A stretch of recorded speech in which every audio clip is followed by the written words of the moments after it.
What's up, family? This is your man, not your boy, Go Black to Africa. Guess who I ran into here in Botswana? My brother from Ghana. Yeah. Ghana. Yeah. Introduce Kojo. yourself, my brother. Hi, people. My name is Kojo. Kojo AEC. I like to call myself Lalibela also lately. Why? And I'm because I love the king Lalibela of Ethiopia. Okay. And I want to add that to my names. Okay. Or change to that or something like Yeah. that. Anyway, yeah. So I'm a traveler and an educator.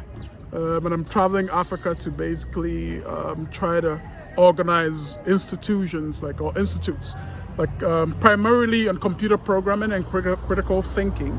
So yeah, that's what I've been up to. Okay. So far, I've done about 13 countries, and about 3 more to go. So I'm going to be doing Zambia, Malawi, and back to Ethiopia for a few weeks, and then in Ghana in a couple of months. So, brother, yep. you're doing a lot of traveling all right there. And he reached out to me here, right? Yeah. Botswana, right here in Botswana.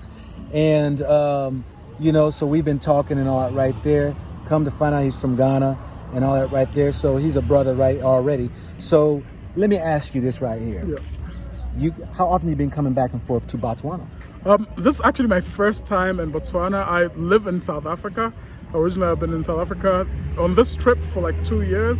And worked on coming to Botswana. The COVID kept me in South Africa for some time.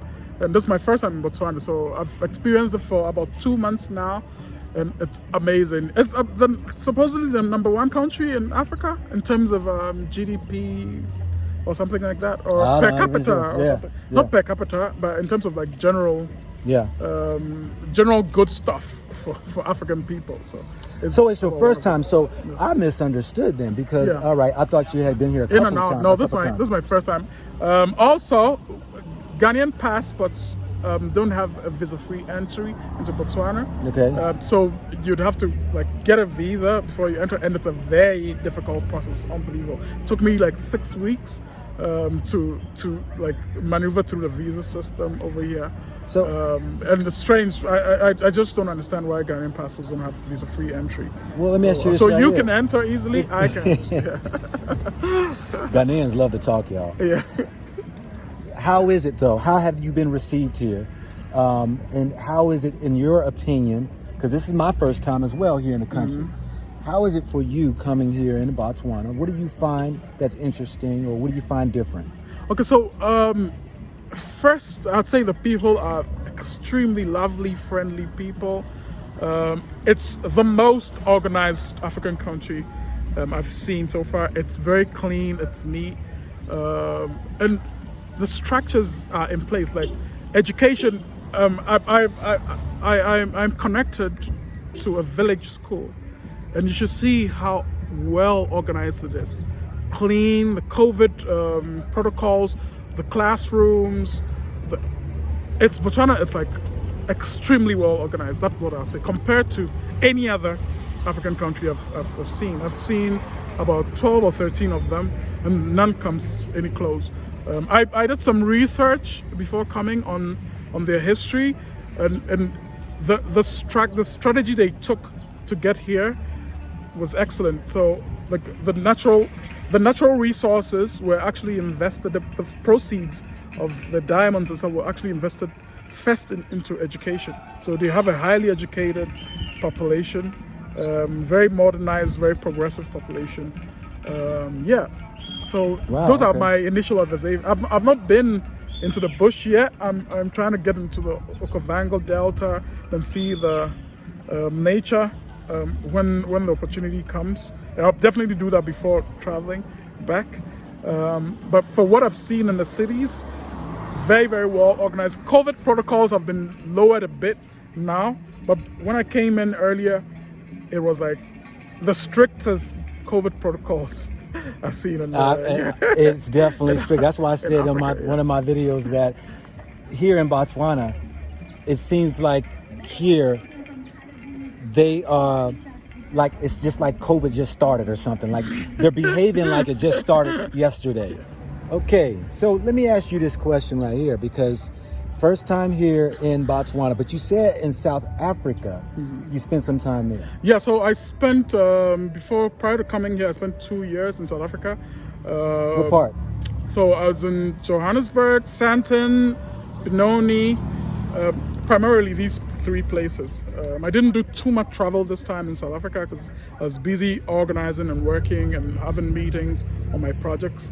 I'm also building, so the school project would actually start in South Africa and spread out into Africa. So I was working on that over there for the last 2 years. South Africa is an exciting place also. It's exciting. Yeah. How is Johannesburg? Johannesburg is like basically Lagos on steroids, man. It's a melting pot of Africa. Like, so every sort of African can be found there. It's a rough city. Don't let anybody lie to you.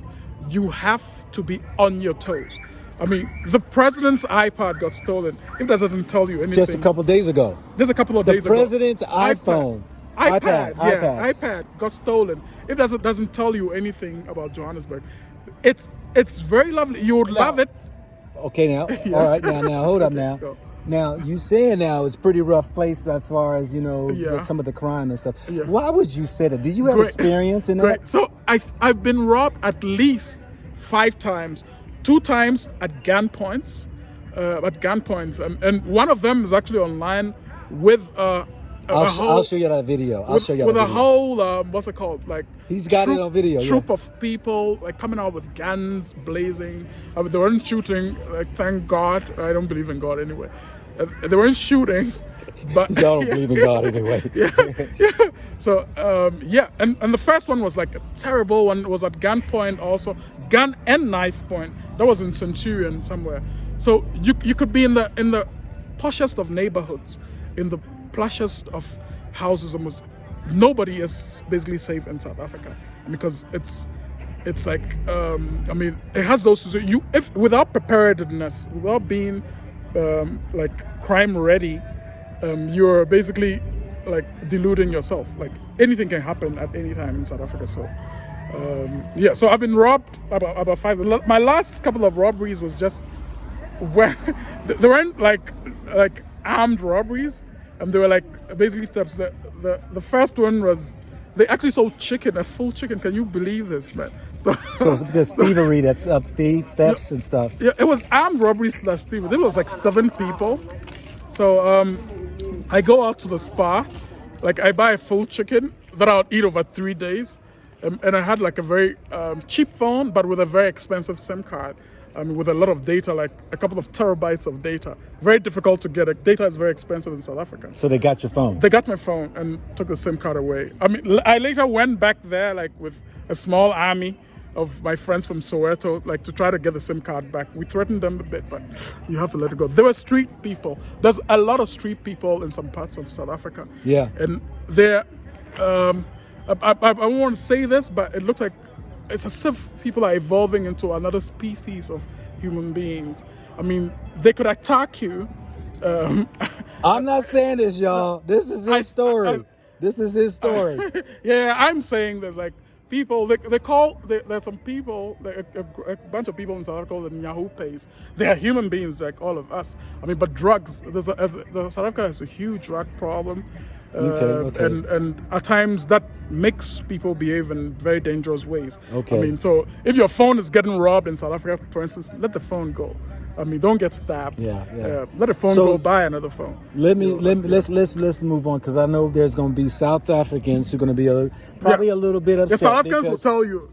The South Africans will tell you, would say the best of this. I don't want to make this about South Africa, but you were sharing about that you do your travels around Africa, and what you do is that you are in computer programming. Yeah. You wind up going and you hunt for those youth out there who y'all can go ahead and educate and go ahead and find companies that they can go work for. Exactly. So this is what the project's all about.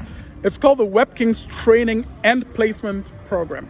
And you can find it on Web Kings Africa on Facebook. Web Kings Africa or webkings.africa.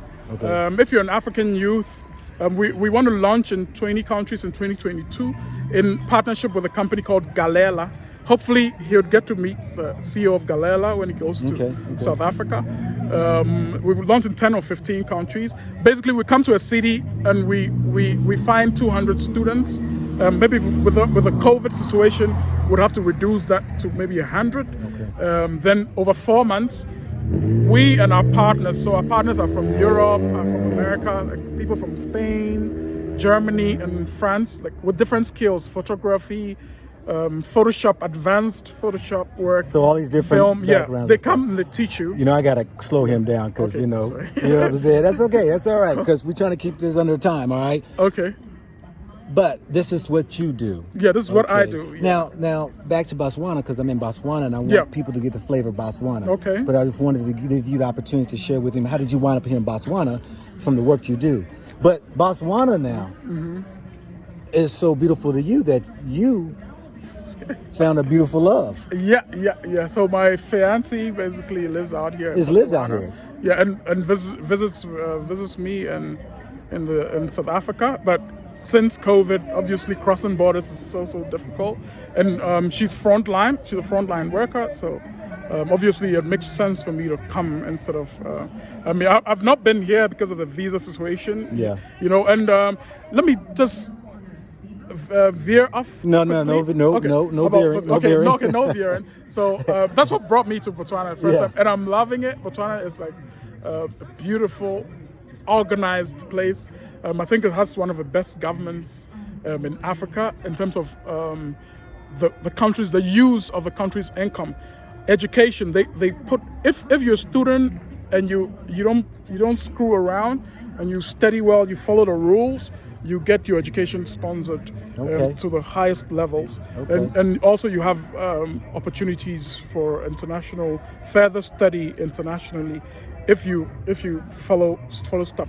But I think in the modern era, obviously lots of people are being educated now, so people need to go more into entrepreneurship and take advantage of the opportunities that Botswana offers. Botswana has huge opportunities. So young people, lots of them think, compared to other countries I've seen, what the government is doing here is like, I mean, I'm not trying to be a mouthpiece for the government, but comparatively to what I've seen, it's amazing over here.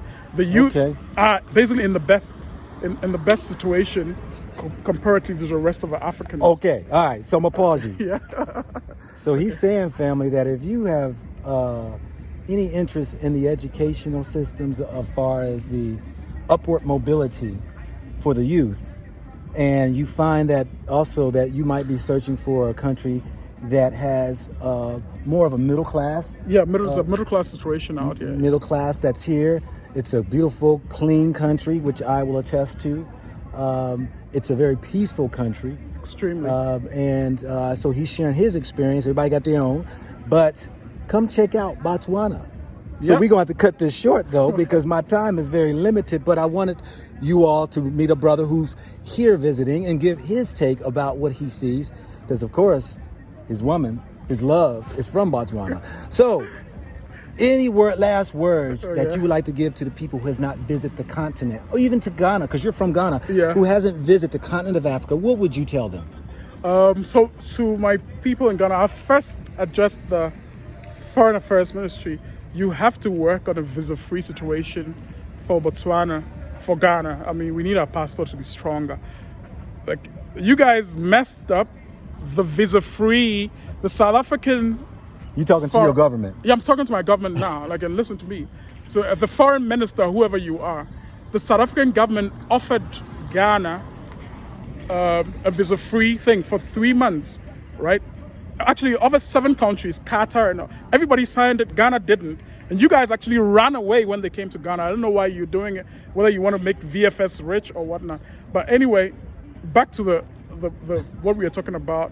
Ghanaians and other Africans need to travel. We need to mix up, then collaborate. There are skills in Ghana, Nigeria, and other places that are needed in different parts of Africa. And there are skills from Botswana, for instance, that are needed in Ghana and other places. So people need to travel, and hopefully post-COVID, when all this unnecessary fees are gone, travel fees are gone, people can travel too.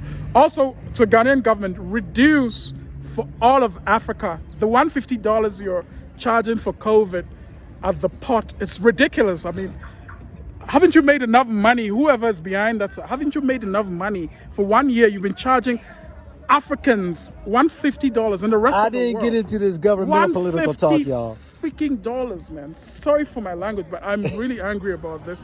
I mean, don't charge, at least Africans, don't charge Africans $150. You reduce it for West Africans now. Reduce it for all of Africa. At least $50 or something for COVID testing to enter Ghana. I mean, all the African Americans went off to Tanzania because you were charging $150. Are you serious? Like, anyway. All right, family. Okay. All right. Let me douse him down a little bit. All right. Sorry, guys. You know, like, but I'm saying. I get animated.